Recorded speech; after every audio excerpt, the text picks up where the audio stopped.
Selamat datang kembali di Cerita Ceria bersama saya Caca. Kali ini saya akan melanjutkan bab 2 dari karya E.U.M. Bloom, yaitu dengan judul Hargai Diri Sendiri dan Berhentilah Tersakiti. Dalam situasi apapun, melindungi diri sendiri adalah prioritas. Tentang waktu yang bergelung. Penyebab kamu begitu tak berdaya. Umur 29 tahun, lalu 30 tahun. Wanita Korea sangat terobsesi dengan usia 30 tahun. Alasannya, tekanan psikologis angka 30 sangatlah besar. Inilah yang disebut sindrom 30. Ketika berusia 30 tahun, kita merasa seharusnya tidak lagi bersikap seperti ketika usia 29 tahun. Dan jika masalah yang dihadapi di usia 20-an tidak terpecahkan, kita merasa semua itu sia-sia. Semua ini adalah kisah dalam sindrom 30. Kebanyakan wanita dengan sindrom 30 tidak yakin akan nilai dirinya dan merasa cemas. Bahkan wanita yang cantik dan cukup kapabel hingga dipandang orang lain tidak terkecuali saat menghadapi sindrom 30. Penyebabnya adalah harga diri yang rendah. Apa itu harga diri? Harga diri adalah perasaan mengakui nilai-nilai diri sendiri dan peduli serta menghormati diri sendiri. Terkadang orang keliru membedakan antara harga diri dengan kepercayaan diri. Keduanya sangatlah berbeda. Jika kepercayaan diri adalah konsep yang terkait dengan aku dapat melakukan sesuatu dengan baik atau melakukan tindakan, harga diri adalah konsep yang terkait dengan keberadaan diri. Aku adalah orang yang layak. Mungkin ada cukup banyak orang yang mempunyai kepercayaan diri tinggi, tetapi harga dirinya rendah. Aku rasa aku tidak layak. Banyak orang yang lebih pintar dariku kok. Aku ingin terlahir kembali. Inilah yang sering dikatakan orang berharga diri rendah. Namun, bahkan jika kamu bukan orang berharga diri rendah, ada saatnya kamu merasa seperti bukan siapa-siapa. Menurutmu, mengapa perlu mengubah diri sendiri untuk dicintai? Ketika berusia 35 tahun, saya menanggalkan jas dokter dan pergi ke Amerika Serikat sebagai seorang wanita Asia yang saat itu payah berbahasa Inggris. Sungguh menyakitkan bagi saya ketika merasa seperti bukan apa-apa. Ketidakjelasan situasi pada waktu itu masih terasa jelas. Sulit untuk merasakan identitas atau kepemilikan diri. Saya merasa tidak berguna dan merasa sangat tidak sabar juga kesulitan, meskipun tidak ada yang mengkritik atau memperhatikan saya. Kala itu seorang dosen pembimbing berkata begini, "Kamu sedang melalui periode isolasi saat ini. Kesendirian adalah apa yang dibutuhkan semua orang. Bertahan hidup pada saat-saat itu." Saya membangun identitas yang tidak saya bangun ketika remaja. Masa itu adalah perenungan mendalam tentang siapa aku sebenarnya. Sampai saat itu, saya pikir saya adalah seorang ekstrovert karena ekstraversi adalah tuntutan masyarakat. Setelah menyadari bahwa saya seorang introvert dan kembali ke Korea, saya menjadi lebih mencintai diri sendiri daripada sebelumnya. Berkat mengenal diri dengan baik, saya bisa berdiri tegak sebagai diri yang lebih kuat dari sebelumnya. Melihat ke masa-masa itu, saya seperti sedang merunduk untuk meregangkan diri. Saya ada di sini sekarang karena telah melewati saat-saat itu. Tidak ada seorang pun di dunia yang tidak layak. Setiap orang memiliki kekuatan masing-masing. Jadi tidak perlu membandingkan dirimu dengan orang yang lebih baik dan menjatuhkan kualifikasimu sendiri. Penghiburan besar dari dalamnya keheningan. Aku lahir tanpa tahu dan bertemu diriku sendiri. Dipanggil dengan nama yang tak kubuat sendiri. Setelah berjalan, berbicara, dan belajar, aku telah sedikit berubah. Aku menempuh jalanku sendiri, berhenti, dan menyelesaikannya. Itu adalah sepenggal lirik lagu track 9 dalam album ke-7 penyanyi Lee Shora. Seperti yang dikatakan lagu itu, kita tidak bisa memilih orang tua kita, nama kita, atau siapa kita. Artinya, kita tidak bisa memilih diri kita sendiri. Ada kalanya kita pun tidak menyukai pilihan kita sendiri. Tetapi sangatlah sulit untuk menyukai diri dan lingkungan yang bahkan belum terbentuk. Meski begitu, kenyataan tidak dapat diubah. Apa yang harus kita lakukan dalam kondisi ini? Haruskah kita frustasi dan menyerah? Belum tentu. Kamu tidak dapat mengubah kenyataan. Tetapi kamu dapat mengatasi situasi saat ini terjadi. Hal pertama yang kamu butuhkan adalah waktu pemulihan yang dapat menenangkan hati yang terluka. Bertemu orang atau pergi ke tempat yang bising ketika kita lelah dan lesu bukanlah pilihan yang baik. Semakin terpapar kebisingan, semakin sensitif diri kita. Ketika dirangsang, otak diaktifkan dan kita memasuki mode kerja konstan yang menyebabkan kelelahan. Secara khusus, manusia adalah stimulus eksternal yang lebih kuat daripada yang lainnya. Kita terpapar berbagai rangsangan seperti pendengaran, penglihatan, dan sentuhan hanya dengan berada di dekat orang lain. Akan tetapi, ketika sendirian, kita terbebas dari segala macam rangsangan. Dengan melihat ke dalam hati, kita dapat menemukan motivasi internal dalam setiap pilihan yang kita buat. Tanpa penghalang suara, kamu akan terpapar kebisingan. Ketika lingkunganmu bising, sulit untuk melihat ke dalam hati. Jika kamu tidak menyadari apa yang sebenarnya kamu inginkan, pemulihan diri akan berjalan lambat. Namun hal ini lebih baik kamu menyepi. Sendiri memang tidak membuatmu benar-benar bebas dari rangsangan, tetapi setidaknya kamu bisa bebas dari bisingnya relasi. Jika kamu merasa perlu menyepi, pertama-tama pasang pemberitahuan yang berbunyi, "Aku akan pergi menyepi," di akun media sosial atau profil messenger untuk menghindari terisolasi dari teman dan kenalan.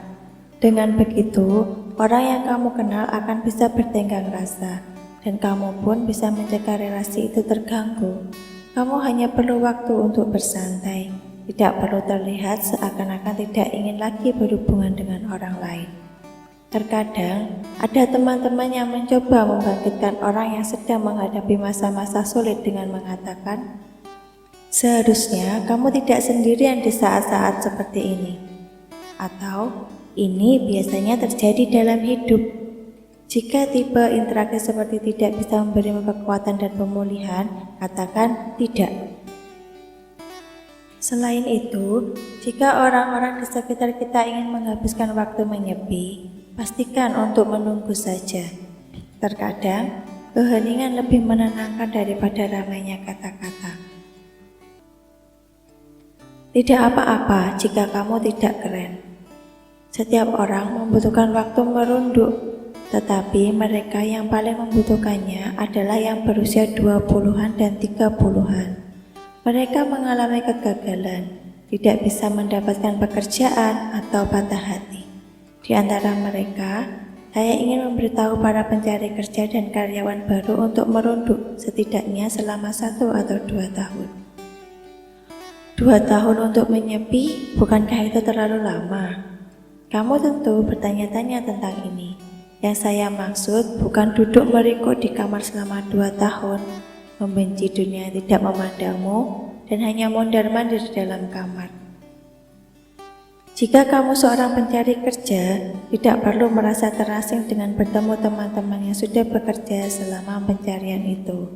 Meski kamu mendapat pekerjaan, kamu masih harus memberitahu apakah kamu cocok atau tidak di tempat itu. Bagaimana jika kamu mendapatkan pekerjaan, tetapi alih-alih diyakinkan bahwa aku seharusnya cocok di tempat ini, kamu malah berpikir, aku tidak cocok di sini. 2 tahun bukanlah masa untuk mengakar, tetapi masa percobaan. Jika kamu kesal karena ada teman yang berhasil mendapatkan pekerjaan lebih dulu, atau temanmu mapan lebih awal, pergilah menyepi. Mereka kesal dan cemburu, tetapi berpura-pura tidak begitu atau berpura-pura keren akan membuatmu stres. Menipu diri sendiri dan memberi selamat kepada teman-temanmu beresiko merusak egomu sendiri. Bahkan mereka yang sudah mengundurkan diri pun perlu waktu untuk merunduk. Mi Kyung, seorang wanita dengan jeda dalam perjalanan karirnya, mengatakan ini. Aku telah bekerja di tempat itu selama 4 tahun, dan aku merasa sedih ketika melihat barang-barangku di meja sudah menghilang. Rasanya seperti benar-benar nyata bahwa aku pergi. Kamu mendapat pesta perpisahan yang seru dan tetap berhubungan dengan rekan kerjamu, tetapi akan lebih sulit dari yang dibayangkan saat melepaskan pekerjaan yang telah kamu lakukan sepenuh hati untuk waktu yang lama. Jika kita mengundurkan diri, kita tak lagi dilibatkan dalam pertemuan dan rapat penting. Ketika pengganti kita datang, tidak hanya rekan kerja, karyawan perusahaan mitra pun mungkin akan lebih tertarik pada orang itu. Pada saat itu, orang yang pergi merasa seperti perlahan tenggelam ke dasar air. Jika kamu merasa tidak lagi menjadi bagian dari duniamu sendiri, kamu tahu betapa menyedihkannya hal itu. Jika begitu halnya, kamu harus keluar dari sana sepenuhnya dan meluangkan waktu untuk merenungkan diri sendiri. Kamu harus mengenal dan memahami dirimu sendiri sampai benar-benar terlepas dari perasaan memiliki, sehingga hal itu tidak lagi mengganggumu. Putus setelah berkencan sama mengejutkannya dengan keluar dari perusahaan. Bahkan mungkin lebih dari itu. Tidak mungkin tidak muncul syok ketika seseorang yang pernah kita cintai, setidaknya sedikit lebih dari ibu dan ayah kita, menjadi lebih buruk dari orang-orang lain dalam sekejap. Dalam hal ini, mengambil waktu merunduk dengan mengisi kembali energi tubuh dan pikiran dapat melindungi kesehatan mental. Khususnya jika kamu bertemu seseorang di sebuah tempat dan jatuh cinta dengannya. Jangan pernah kembali ke tempat itu jika putus. Kamu bisa mengalami syok berlipat ganda jika kamu sesungguhnya berniat pergi dari rumah untuk memenangkan diri. Lalu malah mendengar kabar tentang mantan kekasihmu. Ada saatnya semua orang harus merunduk untuk bertahan. Ketika itu terjadi, bersabarlah dan bertahanlah. Sama seperti terowongan yang memiliki akhir, masa-masa sulit pun begitu. Jika kamu mencoba untuk mencintai diri sendiri dan bertahan, hari-hari baik pasti akan datang. Terkadang, keheningan lebih menenangkan daripada ramainya kata-kata. Kita semua adalah bintang, kita berhak untuk bersinar. Waktu tak berlalu begitu saja. Pohon itu seperti itu. Kamu harus lebih jujur untuk bisa terlewati. Harus melewati akar untuk itu bisa terlewati. Waktu tidak akan berlalu begitu saja. Akan pergi membawa sesuatu. Dan pulang membawa sesuatu. Saat yang baik atau buruk tidak berlalu begitu saja. Akan berlalu jika sampai ke tulang. Itu adalah penggalan puisi The Tree Was Like It, karya penyair Park No Hye. Seperti pada kalimat di atas, waktu tidak berlalu begitu saja. Akan tetapi, tidak mungkin menemukan nilai dalam waktu jika kamu membiarkannya berlalu begitu saja. Semakin tua, semakin saya menyadari bahwa mengelola waktu sama pentingnya dengan menghasilkan uang. Agar tidak menyia-nyiakan setiap menit dan setiap detik tanpa arti. Menyisihkan waktu menyendiri sangatlah penting. Tidak ada yang lebih berguna daripada waktu menyendiri untuk membangun identitas dan meningkatkan harga diri. Jadi, memanfaatkan waktu menyendiri dengan baik juga berarti membangun dunia kita sendiri dengan baik. Ketika menyadari siapa diri kita, secara alami kita membangun pandangan unik terhadap dunia. Orang yang memiliki dunianya sendiri punya aura yang berbeda. Aura semacam ini tidak diciptakan oleh kesadaran dan usaha, tetapi secara alami diperoleh dengan membangun dunianya sendiri. Saya berharap kita semua bisa menjadi orang yang memiliki aura itu, seseorang yang memiliki dunianya sendiri, yang tidak dapat dengan mudah ditiru atau dipengaruhi oleh orang lain. Sekarang, mari kita lihat bagaimana kamu bisa menciptakan duniamu sendiri dengan menggunakan waktu menyendiri. Membiarkan manisnya berleha-leha. Jika kamu memutuskan untuk menikmati waktu sendiri, hal pertama yang harus dilakukan adalah melepaskan rasa bersalah karena tidak sibuk. Jika kamu merasa menjalani hidup dengan baik hanya ketika sibuk, mari kita ubah pemikiran ini terlebih dahulu. Apakah kamu bangga dengan kesibukan? Kadangkala, hidup dengan kesibukan itu normal, tetapi tidak begitu halnya jika kita sibuk setiap hari. Otak dan tubuh kita tidak bekerja seperti itu. Kemalasan setiap hari memang menjadi masalah, tetapi kadang kemalasan bisa menjadi resep yang baik untuk menyeimbangkan pikiran dan tubuh. Termenung dan berguling-guling di tempat tidur pun hal yang baik. Beri dirimu hak untuk bermalas-malasan, hak untuk tidak melakukan apa-apa. Kamu tidak perlu menjadi sibuk untuk menggunakan waktu secara efisien. Bebaskan dirimu dari tekanan untuk melakukan sesuatu. Sebaiknya, cobalah untuk mandiri secara psikologis. Ketika tidak memiliki janji temu, saya selalu makan siang sendirian, karena sudah menjadi tugas saya untuk mendengarkan cerita orang lain sepanjang hari. Saya harus menghabiskan waktu makan siang sendiri untuk menjaga tubuh dan pikiran saya tetap sehat. Satu-satunya waktu sendiri yang saya punya dalam 24 jam sangatlah berharga bagi saya. 1 jam itu adalah kemerdekaan. Mandiri bukan berarti harus keluar rumah. Dari sudut pandang psikologis, jika kita benar-benar terpisah dari orang lain, bahkan selama 1 jam atau bahkan 30 menit sehari, kita telah dianggap mandiri. Orang yang mandiri secara psikologis tidak ingin berada di bawah pengaruh orang lain ketika berhubungan dengan mereka. Alih-alih mengandalkan orang lain, mereka mengakui bahwa dunia mereka sendiri dan dunia orang lain sama-sama hadir, sehingga membangun relasi yang lebih kaya. Orang-orang seperti itu tertarik pada orang lain tanpa harus mengungkapkan diri mereka. Pikirkan seseorang di sekitar kita yang sering bertanya, apakah orang itu baik-baik saja? Jelas, dia pasti memiliki dunianya sendiri. Aktor Kang Dong-won ditanya dalam sebuah wawancara tentang tipe idealnya, dan dia pun menjawab begini. Saya lebih suka orang-orang yang memiliki dunianya sendiri daripada penampilan mereka. Mereka memiliki atmosfer yang unik. Bukankah menarik bahwa orang yang menghabiskan lebih banyak waktu menyendiri ternyata juga pandai bekerja dengan orang lain? Bagaimana cara memberi waktu penyembuhan? Bayi yang baru lahir menganggap ibu mereka dan diri mereka sendiri sebagai satu kesatuan. Kemudian, saat tumbuh dewasa, mereka memisahkan ikatan dengan ibu mereka dan menyadari bahwa mereka adalah individu yang mandiri.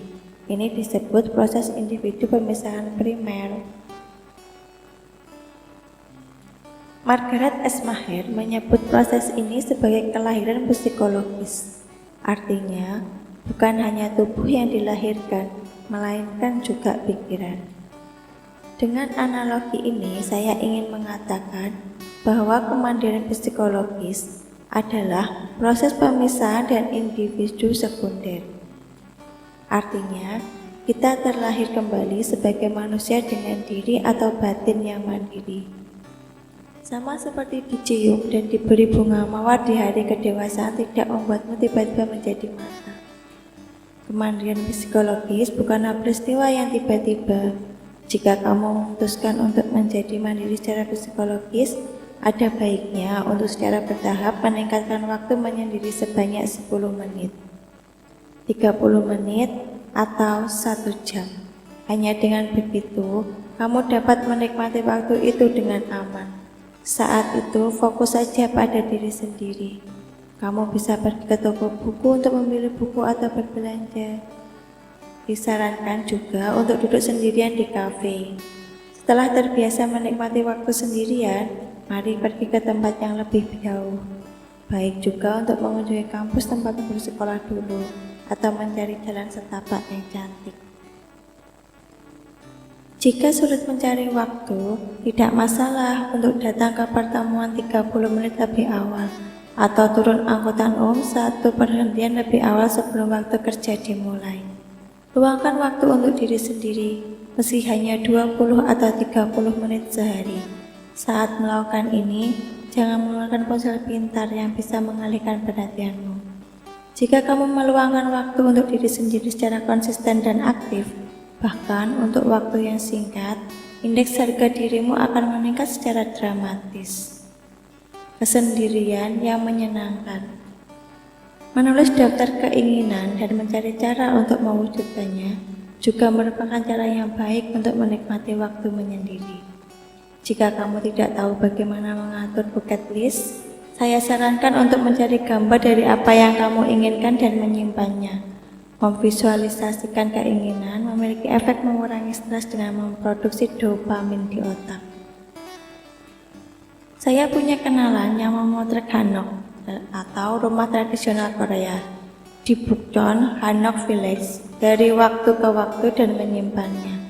Ia memang bermimpi untuk tinggal di rumah Hanok. Dia pasti merasa senang saat membayangkan masa depan yang menjadi seperti yang dia inginkan. Setiap kali mengambil gambar dan melihatnya. Kamu mungkin punya cerita yang berbeda, tetapi menyelesaikan tugas apapun, sekecil apapun, dapat memberimu kepuasan. Tujuan tinggal di Hanok mungkin sulit dicapai saat ini, tetapi jika kamu menetapkan pikiran untuk pergi ke Bukchon Hanok Village dan mengambil foto rumah yang ingin aku tinggali, tugas itu bisa dilakukan besok. Sering mengalami pencapaian kecil seperti ini membantu meningkatkan harga diri. Jika menyepi merupakan waktu untuk memulihkan diri dari stimulus eksternal dan mengenal diri sendiri, waktu menyendiri adalah waktu yang secara aktif digunakan sebagai dasar untuk pertumbuhan. Dalam filsafat, praktik ini disebut kesendirian. Kesendirian di sini berarti kesendirian yang menyenangkan.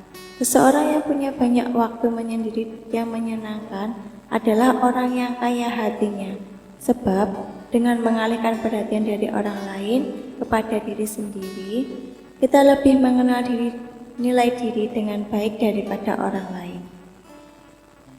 Kita semua adalah bintang, kita memiliki hak untuk bersinar. Namun, tak ada bintang yang bersinar sendirian di alam semesta. Semua bintang hanya memerlukan cahaya dari planet lain. Waktu menyendiri sangat penting agar diri kamu lebih bersinar dan membuat orang lain bersinar. Namun, bagaimana kita menggunakan waktu itu terserah kita. Tak ada bintang yang bersinar sendirian di alam semesta. Jangan menipu diri sendiri. Sikap kita terhadap rasionalisasi diri. Saya tak suka istilah gangguan pilihan. Jika kita berpikir bahwa pilihan sesaat kita akan menentukan hidup, kita tak punya pilihan selain berhati-hati dalam membuat pilihan apapun.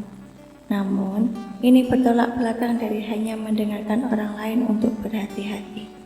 Mengapa kita menyerahkan pilihan hidup kita kepada orang lain? Kepemimpinan bukan keahlian yang hanya berguna untuk pengusaha dan politisi. Kepemimpinan juga diperlukan untuk mengelola kehidupan. Sulit untuk menemukan area kehidupan kita yang tidak memerlukan kepemimpinan. Keseimbangan kehidupan kerja, pengelolaan uang dan waktu, pengelolaan bakat, serta relasi. Di antara hal-hal itu, keberanian untuk memilih adalah kepemimpinan yang paling dibutuhkan anak muda. Pilihan di sini bukanlah konsep sempit untuk memutuskan antara A dan B. Ini adalah konsep luas yang memandu seluruh kehidupan kita. Untuk membuat pilihan yang tepat, pertama-tama kita harus memahami dengan cepat apa yang hati kita inginkan. Tak seperti yang kita duga, ternyata banyak orang yang tidak tahu isi hati mereka. Contohnya dalam masalah cinta. Meskipun kita mengatakan kita mencintai seseorang, tetapi pikiran kita berkata, aku malas menemukan dan mengenal orang lain. Jadi berusaha untuk cocok dengannya, atau di mana lagi aku bisa bertemu seorang di usia yang sekarang ini? Kesimpulan seperti ini disebabkan oleh ketakutan seperti, jika putus dengannya, bisakah aku bertemu pria lain? Atau, jika berpisah darinya setelah menikah, bukankah itu sangat menyakitkan? Bagaimana mengundi mempengaruhi keputusanmu? Kita menyambungi hati kita dengan berlapis-lapis alasan. Terkadang, kita menyalahartikan hati yang telah terselubung itu sebagai isi hati yang sebenarnya, yang sesungguhnya tidak seperti itu. Jika kita mau melihat sedikit lebih dalam, kita akan mendapati bahwa hati kita yang sebenarnya tersembunyi di dalam selubung itu. Namun, memang sulit untuk mengetahui keinginan sejati kita jika menggunakan nalar semata. Saya mendorong orang untuk mengundi ketika mereka tidak tahu persis apa yang mereka inginkan. Bagaimana bisa keputusan penting dalam hidup kita ambil dengan cara mengundi? Kamu mungkin bertanya begitu. Namun, mengundi adalah cara paling sederhana dan paling intuitif untuk memastikan niat kita yang sesungguhnya. Bukan hanya manusia yang bisa menimbulkan kesan pertama, pilihan pun memiliki kesan pertama. Kesan pertama dari suatu pilihan adalah niat yang sesungguhnya. Ketika memilih jurusan pun saya melakukannya dengan mengundi. Saat itu, saya harus memutuskan antara 3 pilihan: oftalmologi, dermatologi, dan psikiatri. Sejujurnya, saya bahkan tidak tahu isi hati saya. Orang-orang tua berkata kepada saya untuk memilih dermatologi karena reputasinya yang baik, sedangkan senior saya menyarankan untuk memilih oftalmologi karena menghasilkan banyak uang. Tidak ada yang merekomendasikan psikiatri. Setelah menuliskan jurusan-jurusan itu pada secari kertas dan mengundinya, jurusan dermatologi keluar lebih dulu. Saya tidak merasa kecewa, tapi juga tidak merasa terlalu bahagia. Tanpa sadar, saya bergumam, bagus, tapi kayaknya bukan aku. Ini pikiran jujur saya. Saya mengundi sekali lagi. Kali ini jurusan psikiatri yang keluar. Segera setelah melihatnya, saya menemukan perasaan tenang, seolah-olah sedang berendam dalam air yang suhunya tepat. Saya menjadi sadar akan perasaan tentang jalur karir saya. Saya masih tak bisa melupakan perasaan saya saat itu. Jika bisa kembali ke 20 tahun yang lalu, saya akan membuat pilihan yang sama. Sejak itu, setiap kali ada yang mengganggu pikiran, saya melakukan teknik mengundi untuk melihat isi hati. Penarikan undian bukanlah pilihan dangkal yang dihitung dan dipikirkan hanya dengan kepala. Memilih A membantu saya menghadapi A, dan memilih B membantu saya menghadapi pikiran tentang B. Saya menguji pikiran saya pada setiap pilihan. Inilah manfaat terbesar dari mengundi. Kita tak dapat memilih apapun jika di depan kita ada terlalu banyak pilihan. Meski kerangka pikir tertentu memungkinkan kita untuk bebas memilih, ini manfaat kedua dari mengundi.